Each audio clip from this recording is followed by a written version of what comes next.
Hello and welcome to the Investigative Journal, everyone. I'm Tal Heinrich in New York. Should governments ever pay ransom to terrorists who take hostages? Some European countries like Italy, Spain, and France have a reputation for being willing to pay big amounts of money to bring their citizens back home, while the United States and the UK refuse to pay and in some cases don't even negotiate. The question divides politicians and families. Should governments save the life of an innocent hostage, even at the risk of financing terror? Is the life of one person worth transferring millions of dollars to ISIS or other terror groups?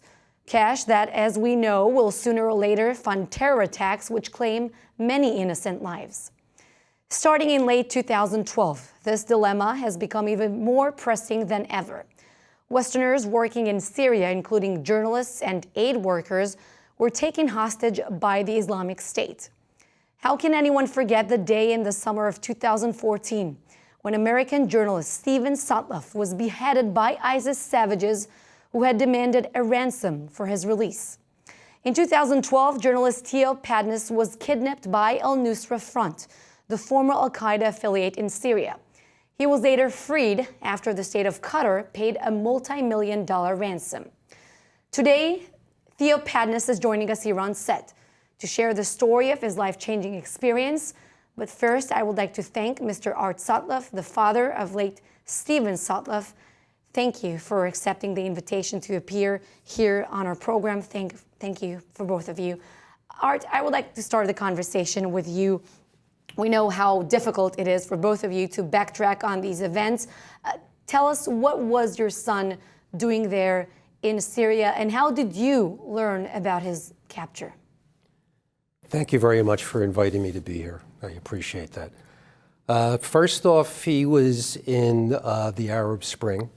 He was there for 2 months, and he survived that, and he really was passionate about what was going on in the situation.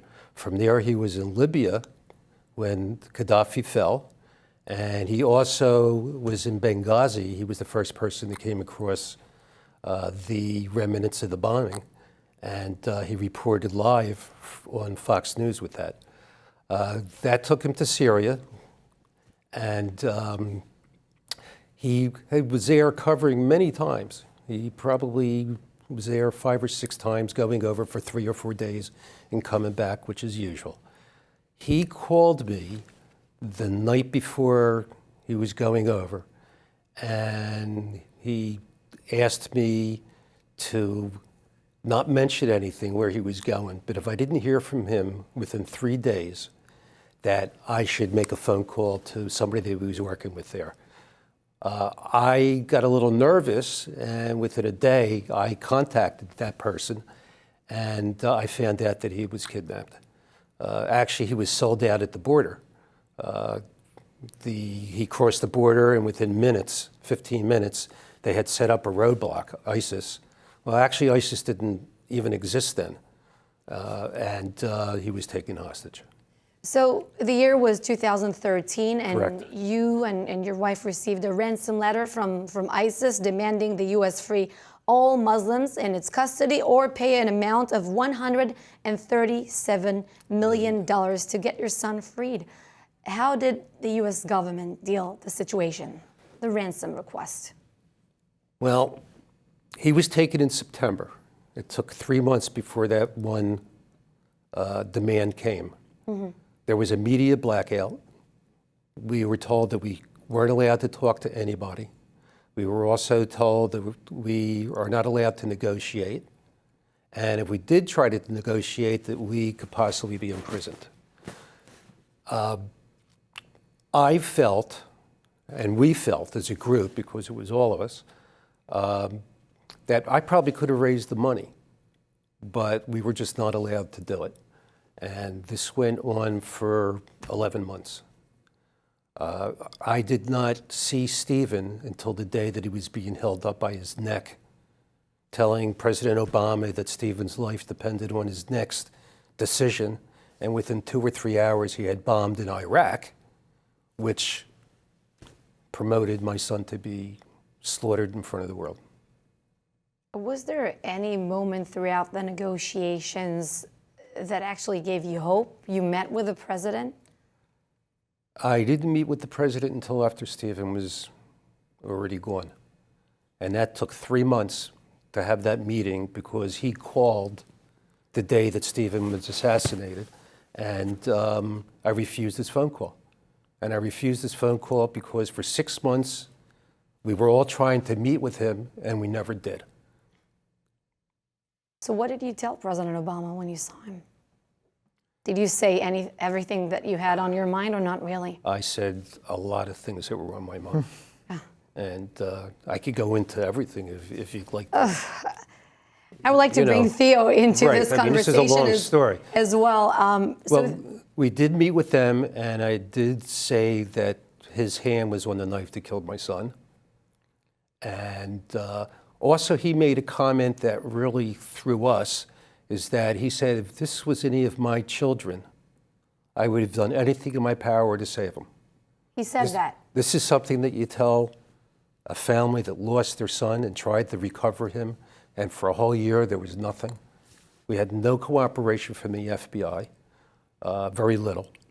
I had information coming almost every day out of Turkey, and the FBI, I was giving them the information. They were calling me to ask if I had anything pertinent today.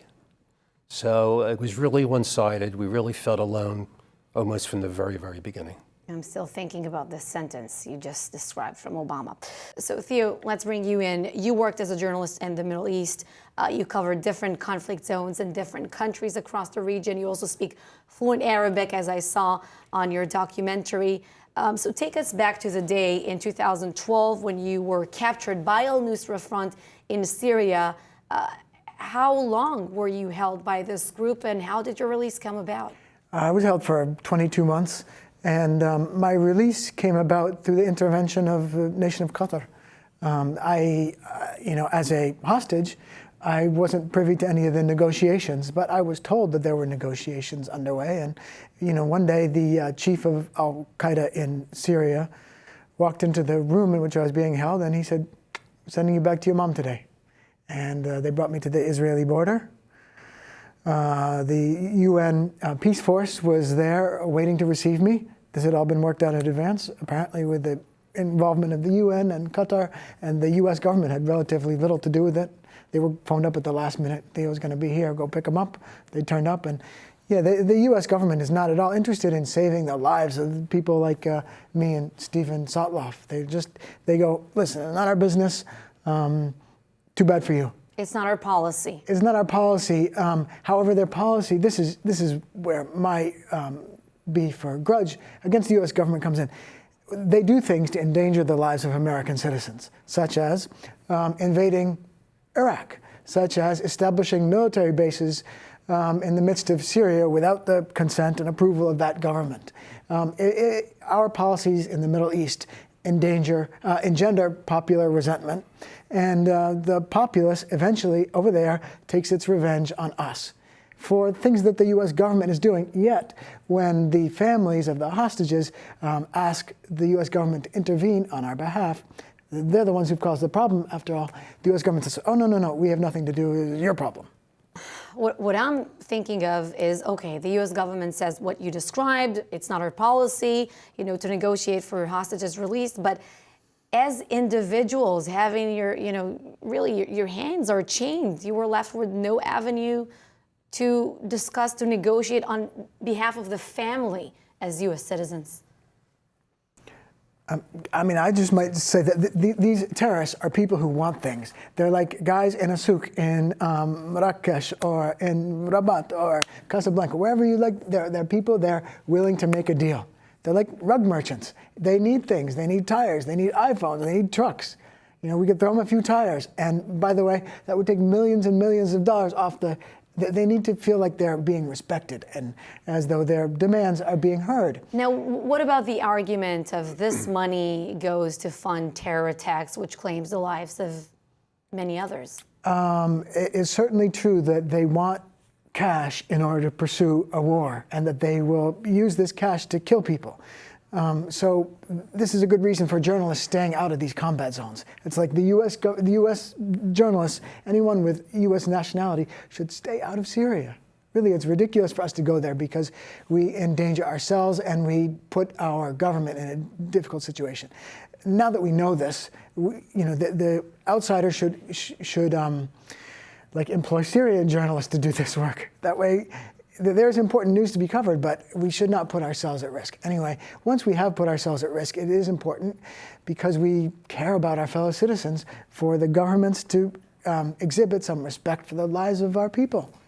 I watched parts of your documentary. I want to circle back a bit to your personal story in Syria on Netflix. It's called Theo That Survived, and you describe there how you were subjected to daily torture, even mock executions.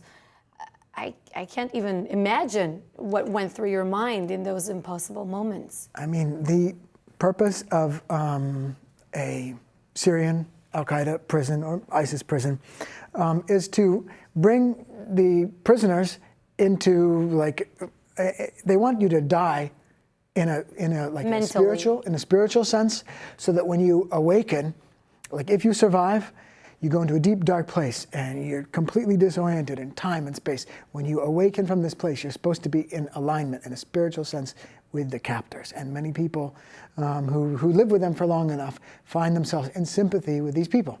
They want it's a process. What kept your spirit alive, Theo? It's difficult to kill the human spirit. That's what it is. It's not anything within me, but it is the nature of the human spirit. Like, they can do a lot, but unless they take away your ability to breathe and the beat of your heart, you're going to live. And I came through with my faculties intact, basically because they weren't able to affect me in a psychological sense. Their techniques are kind of dumb. Art, after Steven's death, it was revealed that he held an Israeli citizenship. And I also read that Steven observed his Jewish duties while he was incarcerated by ISIS. That's correct. And he put up a good fight to stay alive. What have you learned about his efforts? Well, it was Yom Kippur, and he claimed that he had stomach problems and he wasn't able to eat his food. And when they were praying facing Mecca, he would turn to Jerusalem so nonchalantly, this way to that way. And we found this out through the other captives that were with him. And that's another thing there. I think the worst torture that Stephen and Jim Foley and Peter, that were all together, really suffered was there was 26 prisoners in a 20 by 20 cell. And systematically watch each one of these captives be released because their countries paid to get them out. And they watched them leave, they said goodbyes. The last person to leave was an Italian, and he was able to smuggle a letter out to us. And it was really Stephen's last will and testament. He was telling us that he wasn't going to make it out and that we should find closure. He was telling us to find closure. And he actually gave us instructions of how we should live our life. Hug each other every day. Don't fight over stupid things. Have dinner. I mean, he was really set on letting us know that for him, he's not coming home and that we should go on. Theo, you're sitting here and you're listening to Art. What is your message to this U.S. government and future U.S. governments? Well, I am against useless wars in the Middle East, particularly when the U.S. is involved. I mean, I think that we should promote peace. The nation of Syria, it needs education for the kids. It needs functioning roads. It needs functioning schools. It needs functioning newspapers and journalism. There's just so much things that we can do for them. Instead, our program is to send them bombs. And this will endanger eventually the lives of U.S. citizens. They could be a citizen in Amman. It could be a citizen in Tel Aviv. They're going to realize that this is a profitable model for them, seizing Americans on the street corner, and they're going to continue to do this. And if we want peace with these terrorists, which we do, the right thing to do is to understand their concerns in the first place. And what they are concerned with is that we are sending bombs and killing Muslim families across the Middle East for no particular reason. We got to stop this. I know that it's difficult for your journalistic sense, as you mentioned that. I mean, probably you're never going to these areas again in your life, but no, I will. It's hard for your journalistic senses probably to be here at home in the U.S. as everything's going on now in Syria, the new phase of the Syrian civil war. And I know you have a lot of thoughts about what's happening right now on the ground. Yeah, I mean, I do hope to return to the Middle East. I mean, I love Syria, and I love making friends with all Arabs everywhere and Kurds. And I just feel that the reason why the Kurds are currently being slaughtered by the Turks is that the U.S. government initially sent a whole bunch of weapons to these lovely Kurdish people with the understanding that eventually they would be massacred because they are holding these weapons. If we had really been interested in peace, we would not have given these people weapons that were going to lead to them being slaughtered. Everybody understood that this was the situation to begin with. Nevertheless, we felt the need, our only policy recourse when there's a problem in the Middle East is to press the button that says send guns and money and let them kill each other.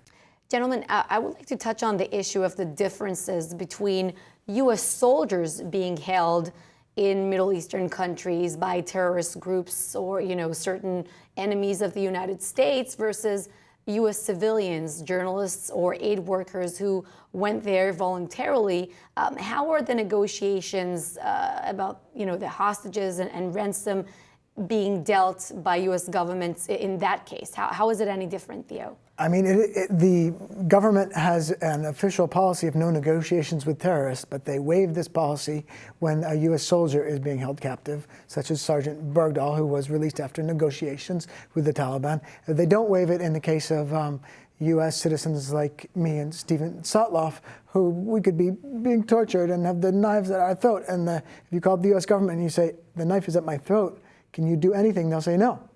And, and why the policy should be so different for a military and a civilian citizen, I mean, I kind of understand, but basically I think we got to respect and treasure the lives of our citizens. Do you think when your son entered Syria, you said he did it back and forth so many times, he imagined at some point that he could, find himself in such a situation, and did he expect this kind of treatment by the U.S. government? What did he have in mind, do you think? Do you have these conversations with him? I did. Since he was in Egypt and he was in Syria and all these protests and in the middle of the thick of things, and he was pepper sprayed and he was hooded and all this type of stuff, he always thought that anything that would ever happen to him, it would always work out. And I think that was his mentality when he crossed. The night before he did cross, he had met with another journalist who was just starting out, and they had a cup of coffee, and Steven said that he was really sick and tired of being pepper sprayed, and this was going to be his last trip because he wanted to have a 9-to-5 job, he wanted to have a family, he wanted to give his family grandkids. I mean, he really saw that, this was leading nowhere, even though he was very compassionate about what he did. And 15 minutes later, as he crossed, he was in deep doo-doo. Art, I know you wanted to mention the work of the Two Lives Foundation, an interesting program that trains journalists who go to these war zones. What is it about? This is HEFAT, Hazardous Environmental First Aid Training. And this is offered to freelance journalists that could not afford to, if we didn't do this, they probably wouldn't have the training. We did our first training last year, and individually, a lot of these kids, they're kids, 35 years old, came up to us and they said if it wasn't for my wife and I and the foundation, they would have never been able to afford this type of training. Well, as soon as I heard that, I realized that I was on the right path, that this is something that I had to do. This past year rather, we did another course in June, and we just received an email from one of the trainees that he was interviewing a drug lord in Mexico, and people broke in, shot the gentleman 5 times that he was interviewing. He was injured, his producer was shot, and he was stating that if it wasn't for the training that he got at our training course, that he would have never been able to survive what was happening to him. He was able to keep his cool. He remembered the first aid that we had taught him, which helped him save his producer. He was able to keep his mind straight. He was able to control his breathing, all things to get you through a situation. So that was only 2 weeks ago, and as soon as we received that, it even confirmed more that this is something that we have to continue to do. That sounds like an amazing initiative. I'm convinced. Theo Padnos and Art Sotloff, thank you so much for joining us here on the Investigative Journal and sharing your thoughts and the memory of Steven with us. We appreciate your time. And thank you all for watching another episode of TIJ Talks. I'm Tal Heinrich in New York. See you again soon.